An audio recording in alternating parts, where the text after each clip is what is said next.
Une action vaut 1000 intentions. L'idée, c'est de te dire, notamment dans les entrepreneurs que l'on rencontre, c'est qu'il faut toujours essayer de passer à l'action. Je vois beaucoup trop de clients qui intellectualisent, qui vont essayer de trop analyser au final. Et pour moi, le meilleur process, c'est action, analyser, itération, action, analyser, itération.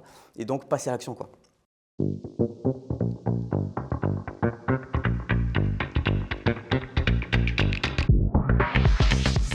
Je m'appelle Yohan Guy, j'ai 36 ans et je suis cofondateur et président d'Ivy Patrimoine.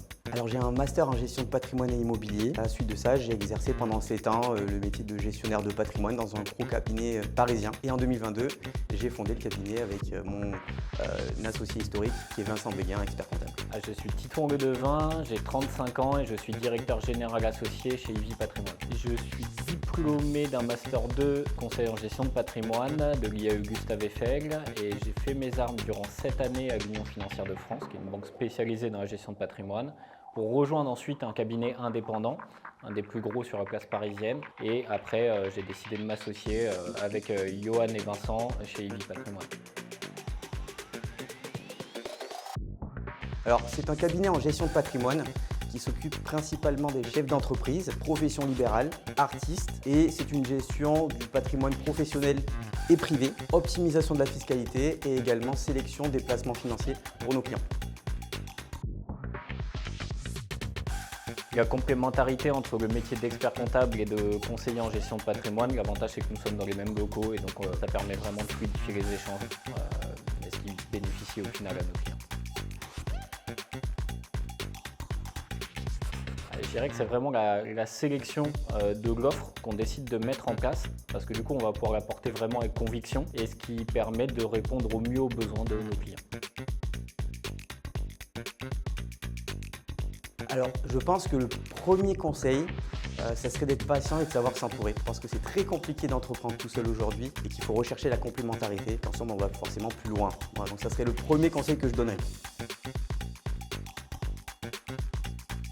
Je pense que c'est vraiment pour notre authenticité, notre réactivité. Ils doivent assez rapidement sentir qu'on est là pour défendre leurs intérêts en premier lieu.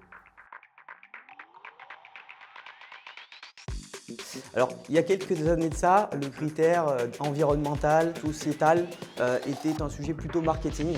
Aujourd'hui, c'est un fait, ça s'impose à nous et la plupart des cabinets en gestion de patrimoine doivent être proactifs dans la recherche de nouvelles solutions. Les clients le demandent de plus en plus et donc à nous aussi d'ajuster le curseur sur les placements financiers selon les besoins des clients qui souhaitent aligner finalement le placement avec leurs valeurs personnelles. On aimerait vraiment continuer de moderniser l'approche de l'épargne salariale, continuer d'accompagner le chef d'entreprise de manière vraiment 360, sans oublier la protection qui est très importante, aussi bien pour lui que pour sa famille. Une action vaut 1000 intentions. L'idée, c'est de te dire, notamment dans les entrepreneurs que l'on rencontre, c'est qu'il faut toujours essayer de passer à l'action. Je vois beaucoup trop de clients qui intellectualisent, qui vont essayer de trop analyser au final. Et pour moi, le meilleur process, c'est action, analyser, itération, action, analyser, itération. Et donc, passer à l'action, quoi. Notre plus grande réussite, je dirais que c'est le taux de satisfaction de nos clients. Pour preuve, le nombre de recommandations qu'on a de manière non demandée. Et ce qui est pour nous la plus belle preuve de confiance. La réussite, en tout cas à l'instant actuel pour moi, c'est d'arriver à faire l'équilibre entre la vie privée et l'ambition professionnelle. C'est de considérer que mon travail n'est pas une contrainte. Je peux travailler le samedi, comme avoir quelque chose à faire sur le privé le mardi matin. L'idée, c'est de tout pouvoir mélanger et de ne pas avoir l'impression de travailler justement et de se lever tous les matins avec le sourire. Je pense que par le passé, j'ai été parfois un peu impatient et je me suis mal entouré, souhaitant monter le projet trop rapidement justement. Et je pense effectivement que s'entourer correctement de personnes qui sont complémentaires à nous, c'est l'un des critères de réussite d'un projet. Je vais plutôt aller dans le domaine du sport, pour le coup, j'aime beaucoup le sport. Et donc je dirais Rafael Nadal, parce que c'est toutes les valeurs qu'il véhicule, la force de travail, mais en même temps la simplicité, toujours énormément de gentillesse. Maintenant il a terminé sa carrière de sportif et il est entrepreneur puisqu'il a fondé d'abord une académie, ce qui permet d'accompagner et de former tout un tas de jeunes, et en même temps il a lancé aussi une chaîne d'Otech, quelqu'un de brillant et d'inspirant. Alors moi j'aime beaucoup Éric Larchevêque qui est un entrepreneur start-upper français qui a notamment cofondé Ledger. C'est un garçon qui a eu une carrière professionnelle et dans l'entrepreneuriat très sinueuse. Il a eu beaucoup de hauts, des bas. Il a toujours su sortir de sa zone de confort. Il a un parcours qui est assez atypique et exceptionnel. Et j'aime beaucoup la manière qu'il a de rendre les choses complexes simples. Et c'est quelque chose que je retrouve beaucoup dans notre métier où on doit faire de la pédagogie pour vendre une vision à nos clients. Donc il faut qu'ils la comprennent également. Voilà. Préparer. Pour mieux improviser. Réaliste. Utopiste. Mac. Avant Microsoft, maintenant Mac. Basket. Basket cravate? Non. Café. Café. Plutôt déjeuner. Plutôt déjeuner.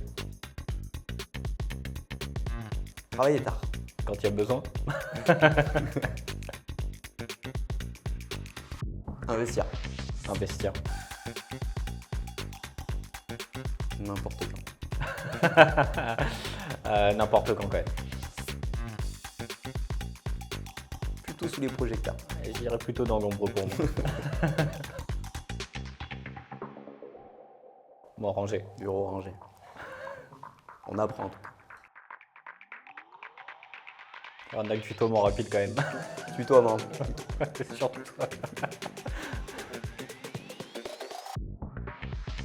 Écoutez, merci déjà pour cette interview. J'aime bien le format, l'idée qu'on puisse découvrir un petit peu les humains derrière le métier. Et pour ce qui est des entrepreneurs qui se poseraient des questions, nous sommes disponibles, Ivy Patrimoine, pour répondre à toutes ces questions-là et à toutes vos sollicitations.